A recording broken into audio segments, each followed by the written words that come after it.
Ingat, duit atau cuan itu adalah bagian dari hasil ketika kita berikhtiar. Tapi ingat, rezeki itu dipancingnya sama amal soleh, bukan sama kerja. Banyak orang yang sekarang rezekinya banyak, tapi gak kerja, luar biasa gitu.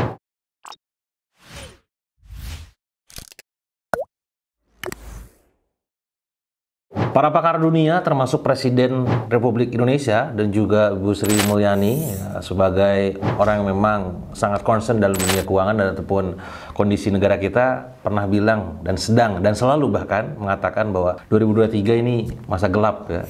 Ekonomi akan sulit di tahun 2023 dan itu menjadi sebuah reminder buat kita semua di tahun 2022 ini di kuartal keempat gimana caranya kita persiapkan diri untuk go to 2023 gitu ya. Karena bagaimanapun juga itu harus dipersiapkan. Itu adalah sebuah kepastian yang memang akan kita lewati ketika umur kita nyampe pastinya ya. Ini poin penting. Dunia sekarang sudah terjadi krisis global. Ya mulai dari adanya perang Rusia, mulai dari adanya bunga yang naik gitu ya.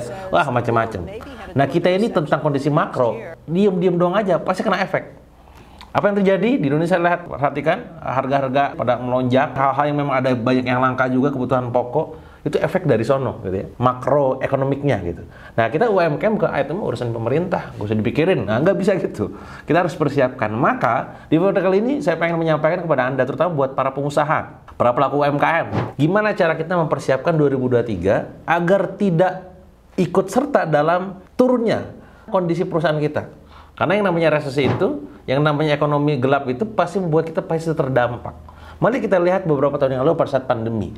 Betapa banyak saudara saya, kawan saya, yang dia omsetnya awalnya boom, miliaran. Gara-gara pandemi jebret, langsung ambiar.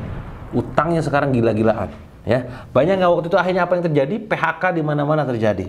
Nah, tentu ini akan menjadi sebuah reminder kedua setelah pandemi waktu itu. Jangan sampai ini kejadian lagi. Bersyukur, alhamdulillah, izin Allah kawan-kawan semua. Waktu pandemi 2020, saya termasuk orang yang mungkin secara dampak tidak begitu goyang. Dari beberapa brand yang saya bangun, perusahaan yang saya bangun, tidak begitu goyang. Kenapa saya tidak bergoyang dalam tanda kutip terdampak negatif? Karena saya menyiapkan segala halnya. Ini yang ingin saya bagikan kepada Anda. Maka, apa yang perlu kita siapkan? Yang pertama kawan-kawan, bagi Anda seorang pengusaha yang Anda harus fokuskan di tahun 2023 nanti, Anda harus mulai berpikir untuk menambah, memperbanyak income stream Anda. Mari kita sedikit keluar dari zona Anda sebagai business owner. Ketika Anda hanya mengandalkan satu pipa penghasilan, yaitu dari bisnis Anda, maka ketika income Anda tidak ada lagi yang lain gitu kan, maka Anda bakal bingung. Ketika satu pipa putus, maka putus semua penghasilan. Maka saran saya dari sekarang, silakan Anda belajar ilmu-ilmu baru. Karena dari ilmu-ilmu baru itulah Anda nantinya akan mendapatkan income-income baru. The more you learn, the more you earn. Kan gitu prinsipnya. Semakin kamu banyak belajar, semakin kamu banyak menghasilkan. Ya, apa yang saya lakukan ketika itu kawan-kawan semua, bahkan ketika krisis pertama saya waktu bangkrut, krisis yang terjadi dalam kehidupan saya pribadi, saya belajar ilmu-ilmu baru.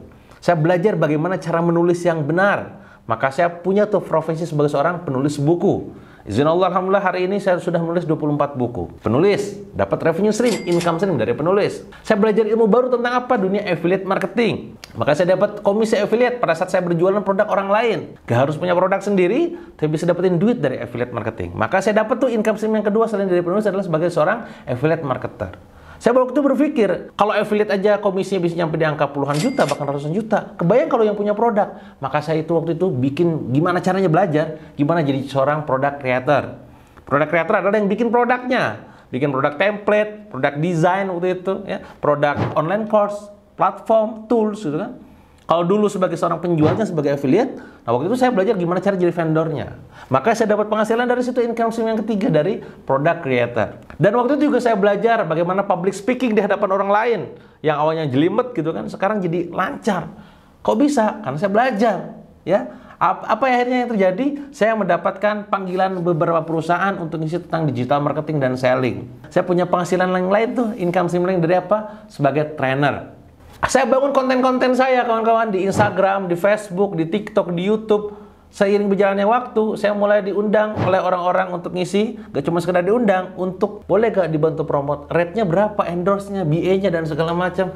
Mulai ada revenue lagi, namanya dari apa? Influencer. Nah ini tentu gak mungkin bisa ada, income stream ini gak mungkin jadi banyak kalau kita nggak belajar. Nah maka saran saya, masih ada beberapa bulan di akhir tahun ini, silakan Anda pelajari ilmu-ilmu baru. Keluarlah dari zona nyaman Anda. Belajarlah ilmu baru yang memang perlu Anda pelajari.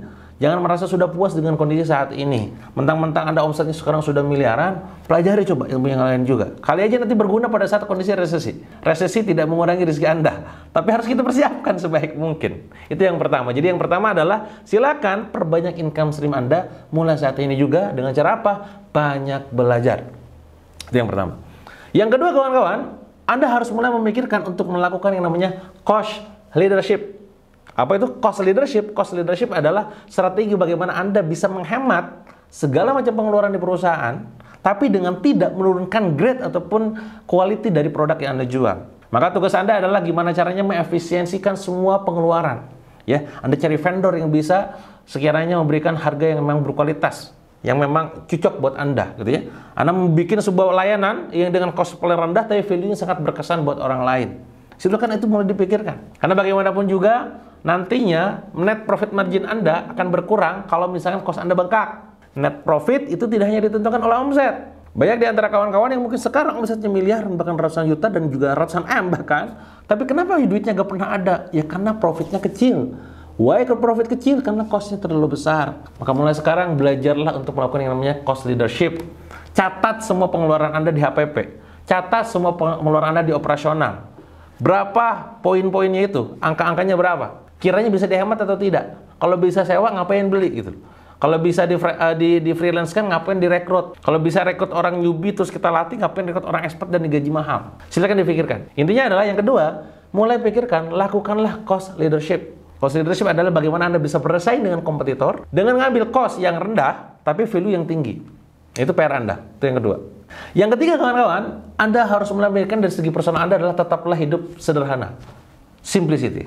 Ya, hari ini Anda mungkin omset Anda mulai tumbuh berkembang signifikan. Omset naik, profit naik, income naik. Tapi hati-hati, gaya hidup jangan sampai naik. Gaya hidup Anda tetaplah sederhana, tetaplah membumi. Maka gunakan rumus ketika Anda dapat penghasilan, gitu ya. 1/3 untuk kehidupan, 1/3 untuk investasi, 1/3 untuk berbagi. Nah, kalau misalkan Anda pengen lebih ekstrim lagi cara membaginya, 1/3-nya, gitu ya, 1/3 tadi, lakukan lebih ekstrim lagi, seperti yang pernah saya bahas di Extreme Financial Planning yang sudah saya bahas di video ini.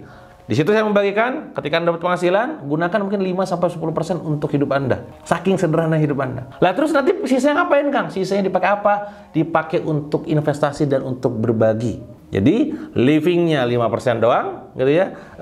Savingnya cuma yang ke 15%. Tapi pas giliran ngomong investing 30%, pas giving 50%.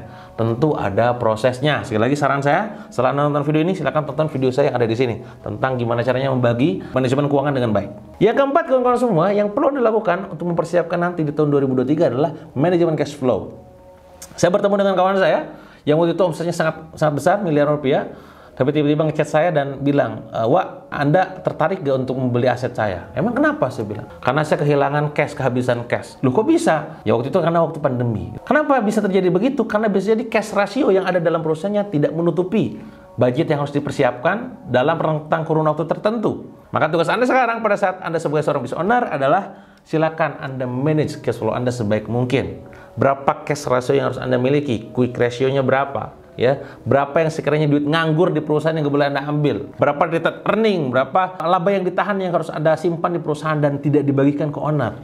Itu harus dipikirkan. Ketika misalkan ini 6 bulan kita gak dapat penghasilan, katakanlah seburuk-buruknya kondisi nanti, misalkan katakanlah gitu ya, apakah kita masih bisa membayar gaji karyawan kita? Ketika misalkan 1 tahun ini terjadi, apakah kita masih bisa hidup perusahaan ini? Ingat teman-teman semua, dalam kondisi resesi, leadership Anda akan sangat dipertaruhkan. Ibarat kapal mau tenggelam.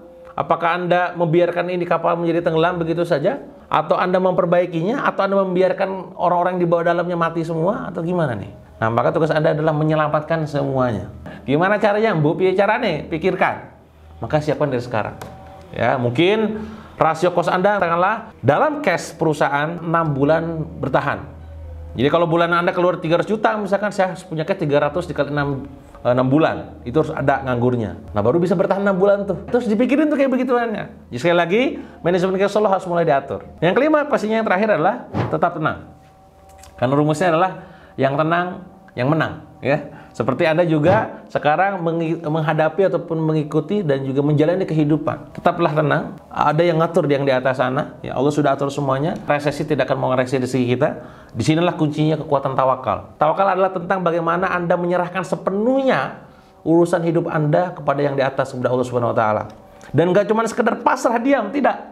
Anda harus bergerak. Maka tawakal sesungguhnya adalah sebelum, saat, dan setelah. Itu tawakal yang sesungguhnya. Sekali lagi, sebelum melakukannya dalam ini bisnis, saat melakukannya dalam ini berbisnis, dan setelah Anda melakukannya. Banyak dari orang luar sana menganggap bahwa tawakal yang sekedar setelah dilakukan. Tapi sebelum dan setelahnya tidak bergantung pada Allah. Maka tugasnya sekali lagi, yang poin nomor 5 adalah tetap tenang, keep calm, tenang aja. Gak cuma sekedar tenang aja lah, pasrah, gak gitu ya. Anda tugasnya adalah tawakal di sini adalah ada ikhtiarnya, ada doanya, ada amal solehnya. Ingat, duit ataupun cuan itu adalah bagian dari hasil ketika kita berikhtiar, bekerja, berjualan, berbisnis. Tapi ingat, rezeki itu dipancingnya sama amal soleh, bukan sama kerja. Banyak orang yang sekarang rezekinya banyak, tapi gak kerja, luar biasa gitu. Nah, maka konsep ini harus Anda pahami. Itu teman-teman ya. Jadi 5 hal tadi adalah 5 hal poin penting yang perlu Anda persiapkan sejak sekarang supaya nanti 2023 gak kelabakan.